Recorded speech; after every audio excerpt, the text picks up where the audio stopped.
občerstvili, snažili jsme se obnovit vzduch. Takže měli jsme první panelové diskuse a požádali jsme pana Tosiče, metropolitního výzkumného institutu, takovou úvodní prezentaci. Prosím,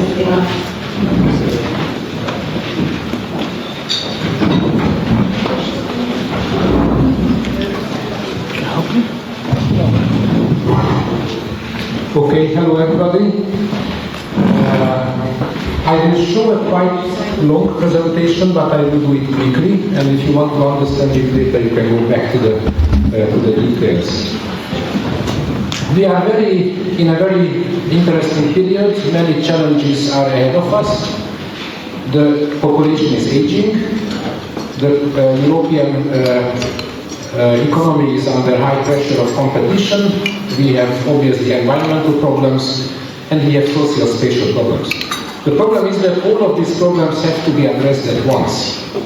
The best solutions in one sector create huge externalities regarding the others. This is a compact city. This is a dream of the early planners. This compact city is full with problems because it is too small now. There is a pressure of high-income groups to come to the city, and the city started to demolish reasonable housing, pushing poor people out to give place to the rich people. So if you just go for a compact city, this can be problematic.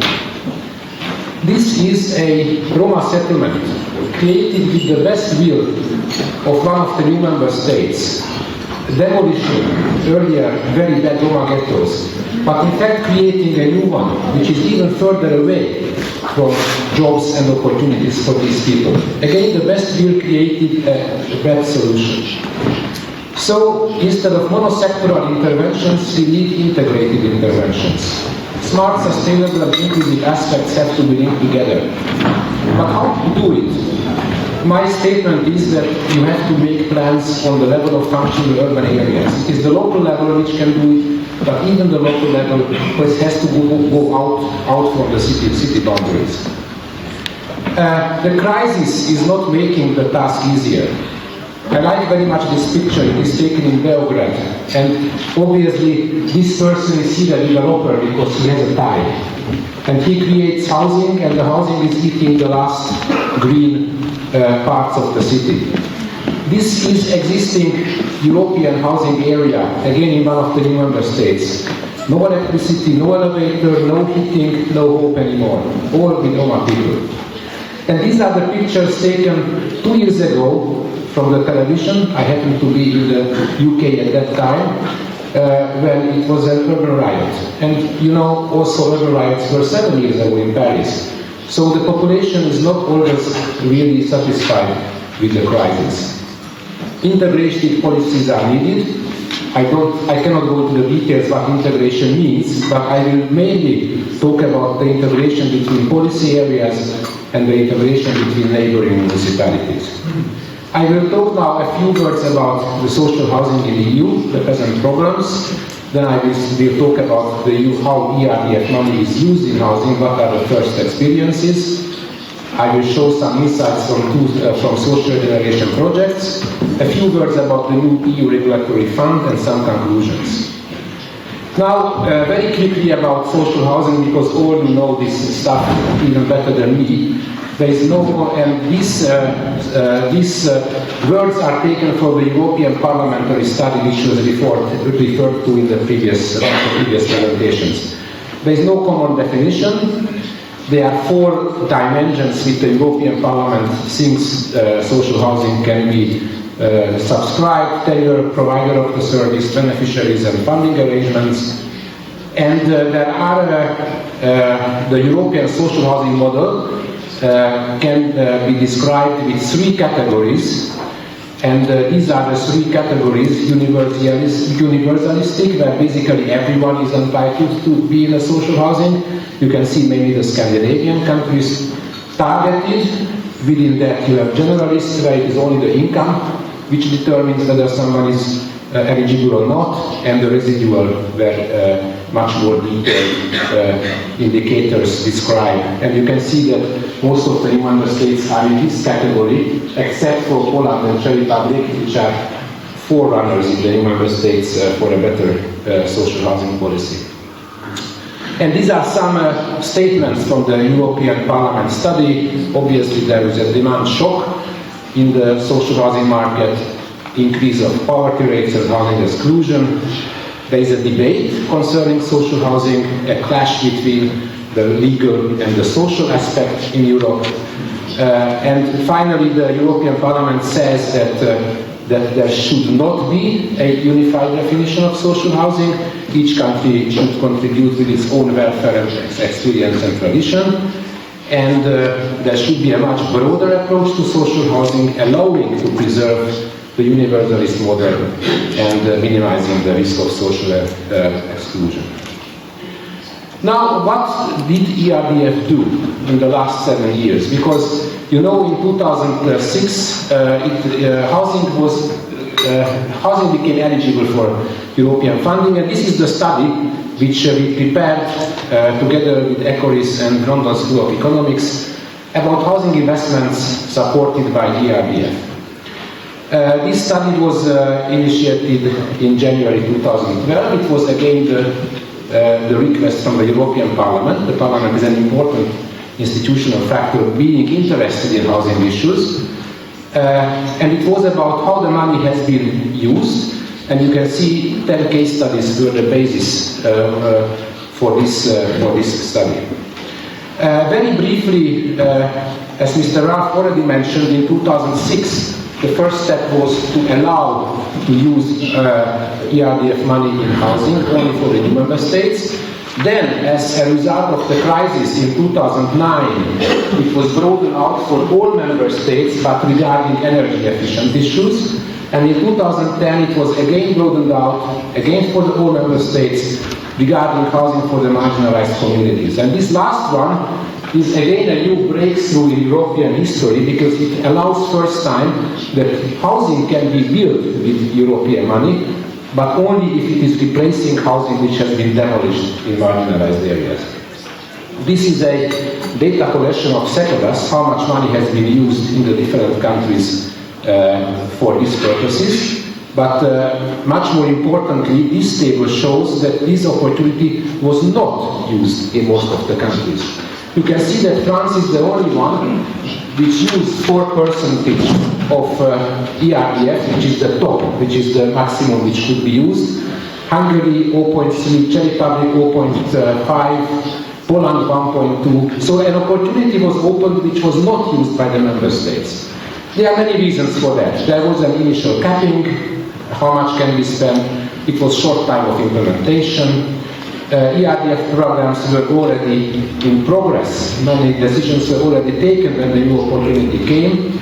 And finally, there are countries which decided simply that we will not use this opportunity. Like Germany, for example, they said we have our own national money for this, why should we use EU money? We will use EU money for other purposes. Here are the 10 case studies. Again, you can go into the details if you want. You can read this presentation. And this is a kind of summary what we discovered. We would call integrated approach those ones which are in the middle here, which really answer economic, sustainability and social issues. And you can see that only a few countries are close to the middle of this triangle. Germany is absolute in the middle. The German approach is absolute integrated, without EU money, I have to add.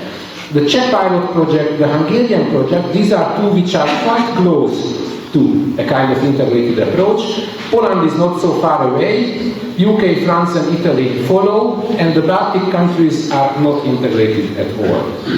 Let's see some examples of Latvia. Latvia has spent a lot of money on renovation of prefabricated multifamily buildings. There is no problem with this thing. These buildings have been energy renovated, but there was no social targeting at all. So any of the buildings could apply and they get one by one. Was it in better area or in worse area? No matter. These buildings have been renovated. No problem with it, but not integrated. In Hungary, there is a more integrated approach, a housing estate area in Chapel, where the buildings have been renovated based on the decision of the local, of the people who lived in the building, how much renovation they wanted. Also public space has been renovated, also the shops have been regenerated, and also ESF money was used, trainings, employment and community development. And finally, an example from the Czech Republic. I am sure that this example will be debated later. This is an attempt, one of the pilot projects in marginalized communities in a city which has a Roma neighborhood. And there were some buildings refurbished here. Social infrastructure facilities were improved. Some involvement of the Roma in the implementation, but no inclusion of the communities in planning. And there was a change in local leadership in between. Some of the money moved from the poor area to the city center. So there were some problems here, but this was an attempt, at least, for integrated regeneration. Here are the kind of summary statements of this study.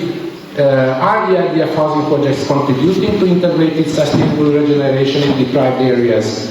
Partly yes, but in large part not. These projects have focused on physical improvement. There is less evidence of actively stimulating wider sustainable urban regeneration.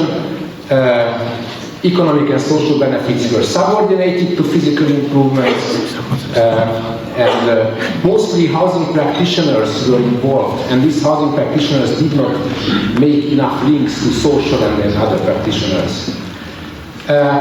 Mostly individual blocks of flats were attached, were part of these programs, not holistic integrated area-based programs, not all in neighborhoods. Finally, in many cases, the ERDF projects had to vote.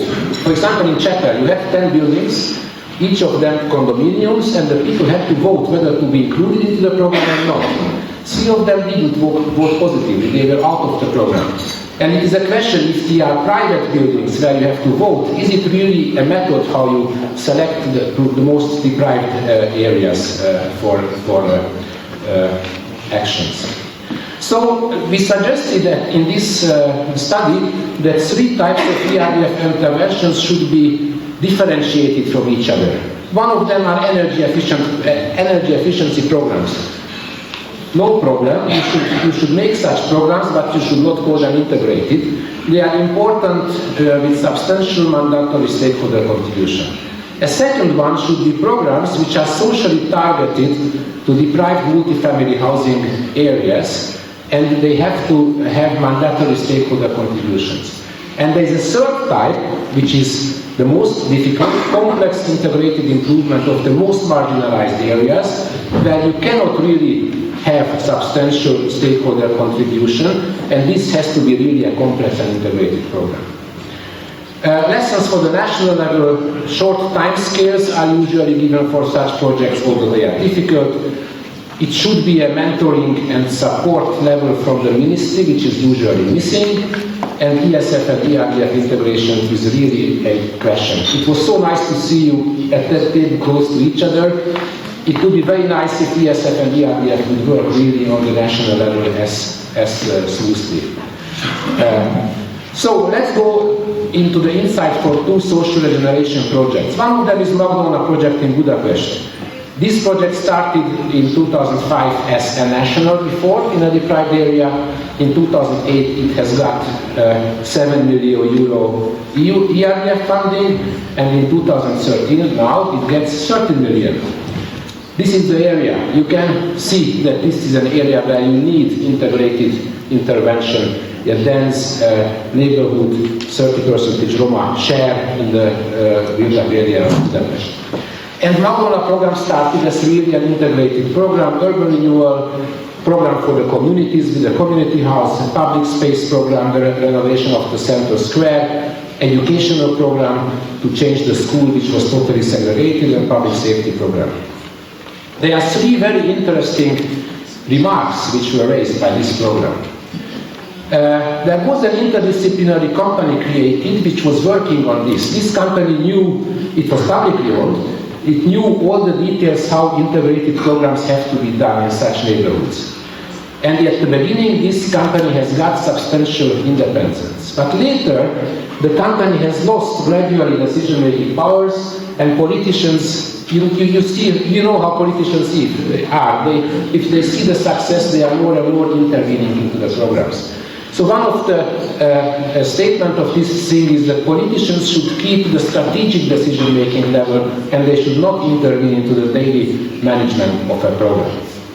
Public participation. This is a very interesting issue again. At the beginning, there was no money, or very little money, and there was a lot of public participation. It took months to discuss how should the central square look like. People were coming and they were explaining their ideas. The more money arrived from the European Union, the less time remained for public participation. In the last phase, there will be 30 million euro, 28 programs, and the local government says we don't have time for public participation. We have to spend this money within 2 years. You cannot talk to the people if you have to spend the money in 2 years. So this is a problem, that we are talking about participation, but we don't really create the conditions that participation should happen. And finally, again, a very interesting thing, it was a very rundown building, all the flats without water and without conveniences. It has been renovated, all flats have got water and shower. People did not want to move back.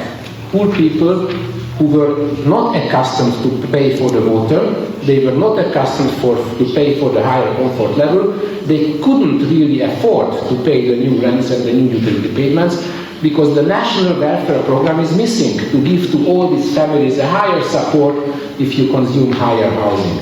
So the national social benefit system should be adjusted really to the improvement of housing conditions. And here is a graph which I like very much. In each position of urban renewal you have choices. It can deteriorate further, you can improve the housing to the maximum quality, but then the poor people will be out.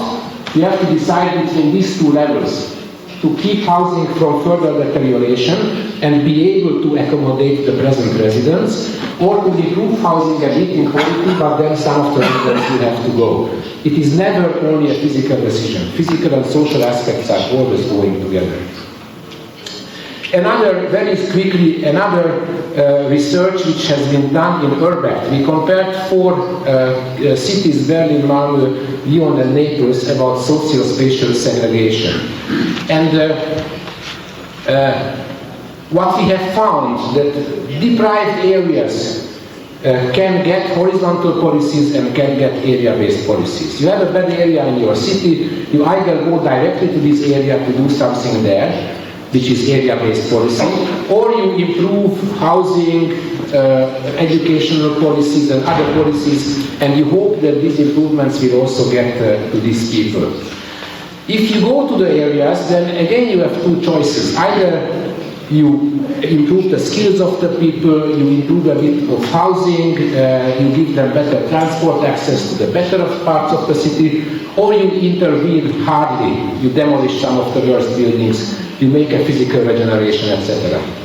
And the final statements of this project of this comparison was that you need a careful mix between area-based interventions and horizontal policies. You cannot really solve problems with demolition. Demolition is not the case in our cities, but it is very much the case in France, in Germany, in the Netherlands, where half or even 2/3 of housing estates are demolished, and the local politicians think that with demolition they could really achieve the change of the choices of the people. So, in fact, what the study says, that the most important would be to increase the opportunities and the quality of life of the residents, and not necessarily physical interventions. Now let's see what does the new EU cohesion policy regulation offer to us. There are 3 buzzwords: community-led local development, which is made mainly for smaller areas; integrated territorial investment, which I will talk the most about; and Horizon 2020, which is a spatially blind tool, which is not really in our topic now. Basically, the European Commission would like to change a strategy. The old way of thinking was that you have a territory, an absolute area, the territory works out a strategy, and the strategy finds partnership. The new approach should be that you have a problem. What is the problem? What is the partners? What are our partners in this problem? And then to find the territory, the best territory to work on this problem. This should be the new approach in the post-2014 period. And then this beautiful graph of ITI, unfortunately it's a bit outdated, this says that here is a city, the city makes a strategic plan, and then the city will get money from ERDF, from another OP, even from ESF, even from the cohesion fund. The money comes together on the level of the city, then the city can forget which money came from where, and the money will really finance the strategy of the city, like a block grant. Unfortunately, this idea is over because, as far as I know, each of the funds would like to have a detailed reporting where what happened with my money, why did we use it in that way, and they will not satisfy with the statement that we have prepared our strategy. Let me tell you some good examples, and I'm very happy to tell you a good example from your neighborhood, from Poland. In my opinion, Poland prepared the best approach at the moment for the future ITI. The government announced clearly which cities will get ITI in the country. They are the 16 regional capitals. The government told to these cities like Wrocław, Poznan, Warsaw, etc., which the government thinks the functional urban area is. They submitted a list of settlements to these cities. The municipalities have to make an agreement with the neighboring 20 or 30 or 40 settlements. If a settlement decides not to participate in the ITI collaboration, it is possible, but this settlement will get much less EU fund. So there is a kind of initiative. The association has to create a board. The board consists from the mayors of the participating settlements and is headed by the mayor of the largest city, and they have to create a ITI strategy. And this is the case of Warsaw. Warsaw surrounded by 38 settlements. These settlements did not talk to Warsaw, as the neighbors of Prague don't talk to Prague, and the neighbors of Budapest don't talk to Budapest, but now they create an association. But because there is a low-hanging fruit there, the ITI money, which the ministry will only give them if there is an association, if they create a joint strategy.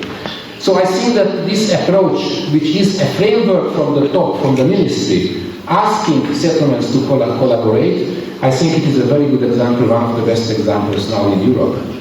There are other examples. Only in France and Poland is a requirement to include the functional urban area level.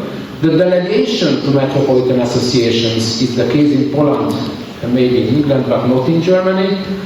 These ITI programs are thematically broad in England and Poland, but only refer to deprived areas in France and Germany.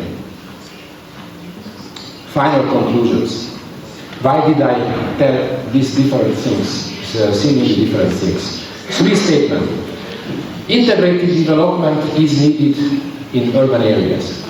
However, this is usually not the case. Deprived areas are usually handled separately, and integration is maximum achieved on the project level, not on the city level, not as part of a strategy.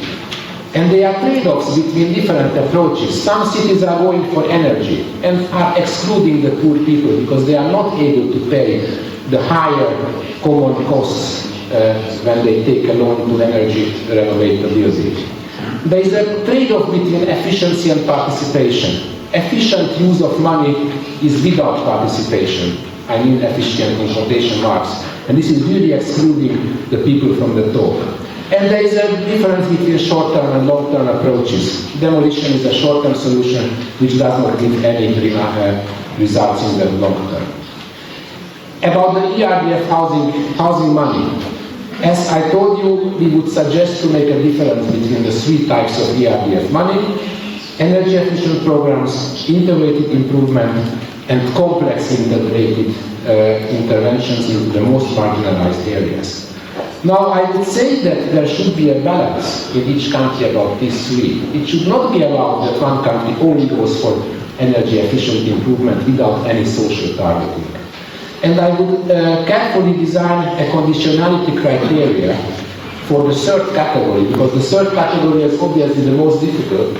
There should be a criteria imposed by the Commission that we have to do this kind of interventions, which were at least tried in the case of Hungary and the Czech Republic, as you have seen.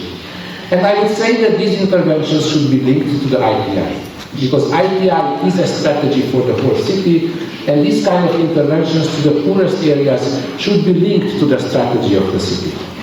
And this is my final slide. Again, EU-supported social housing programs should be linked to the functional urban area level integrated planning. This needs a national framework. Without a national framework, it will not happen. The cities by themselves are not able to do it. They are not willing to do it. It has to be something, an initiative from the top, a concept and also some money.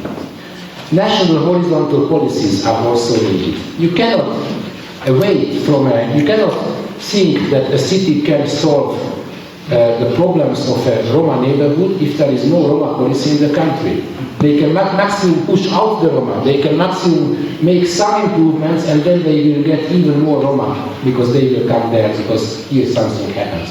Again, the national level is the most important. The national level strategies are the most important, and the European Union cannot force policies, but the European Union can help the national level to make good policies.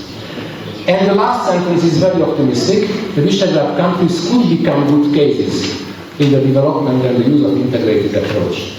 As I told you, Poland is a good case for IPI. Czech Republic, despite all the discussions, all the quarrels, as Joseph said, is one of the forerunners in public housing policies. Hungary, in the last 5 or 10 years, made good examples in integrated urban development. So why don't we go forward in this way? Thank you. Máme děkuji za veřejnou prezentaci i za optimistický závěr. Chtěla bych jen potvrdit, že země Visegrádu, V4, jsou naši nejbližší spolupracovníci a je to určitě vynikající nápad na další sdílení příkladů a zkušeností.